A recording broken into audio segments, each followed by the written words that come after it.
क्या आपको कभी ऐसा लगा है जैसे रात के सन्नाटे में कोई आपकी सांसों के बीच खामोश बैठा हो?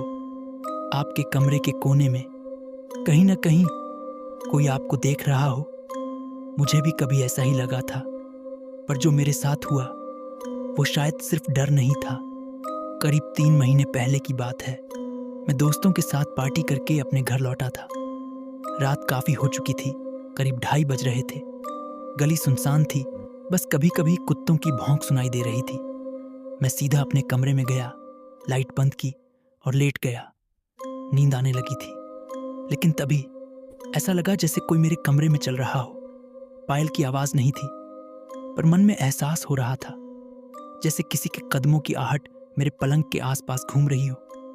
मैंने आंखें खोली, कुछ नहीं दिखा, बस अंधेरा, गहरा, भारी अंधेरा। धीरे धीरे मैं फिर से सोने लगा, पर तभी अचानक मुझे लगा कि कोई मुझे पकड़ रहा है। मेरे हाथ पैर जैसे सुन्न हो गए। मैं हिल नहीं पा रहा था। मैं चिल्लाना चाहता था, पर आवाज़ गले में ही रुक गई। मुझे लगा जैसे कोई मेरे सीने पर बैठा है। सांसें तेज हो गईं, आंखें खुली थीं, पर शरीर जड़ हो गया था। मैंने पूरी ताकत लगाई और एक झटके में उठ बैठा। सांसें तेज थीं, पसीना माथे पर था। मैं बाथरूम गया, मुंह धोया और जब आईने में देखा, मेरा चेहरा मुस्कुरा रहा था। हाँ, मैं खुद डर से कांप रहा था, पर आईने में मेरा चेहरा धीरे धीरे मुस्कुराता जा रहा था। मेरा दिल जोरों से धड़कने लगा। मैंने जल्दी से नजर फेर ली। कमरे से बाहर निकला तो सब कुछ अजीब लगा। हवा में कुछ भारीपन था। ऊपर से किसी के चलने की धीमी आवाज आ रही थी। मैंने सोचा शायद बिल्ली होगी, पर आवाज इंसान जैसी थी। मैं छत का गेट बंद करने गया तो वहां एक पुरानी लकड़ी की कुर्सी पर कोई बैठा था। वो धीरे धीरे गुनगुना रहा था, एक अजीब सा गीत जो मैंने पहले कभी नहीं सुना था। मैंने हिम्मत जुटाई और बोला, कौन है वहां? वो गुनगुनाहट रुक गई। फिर धीरे से एक आवाज आई, मिथिलेश। मेरा नाम किसी ने बहुत पास से बहुत धीमी आवाज में लिया। मुझे लगा कोई मजाक कर रहा है, पर घर में तो और कोई था ही नहीं। मैंने फोन की टॉर्च ऑन की, आगे बढ़ा और जैसे ही रोशनी उस कुर्सी पर पड़ी, वो खाली थी। अचानक हवा तेज हो गई, बिजली चमकी, बारिश की पहली बूंदें गिरने लगीं और उसी रोशनी में मैंने देखा नीचे आंगन में कोई खड़ा था। वो मुझे देख रहा था, हाथ हिला रहा था जैसे मुझे बुला रहा हो।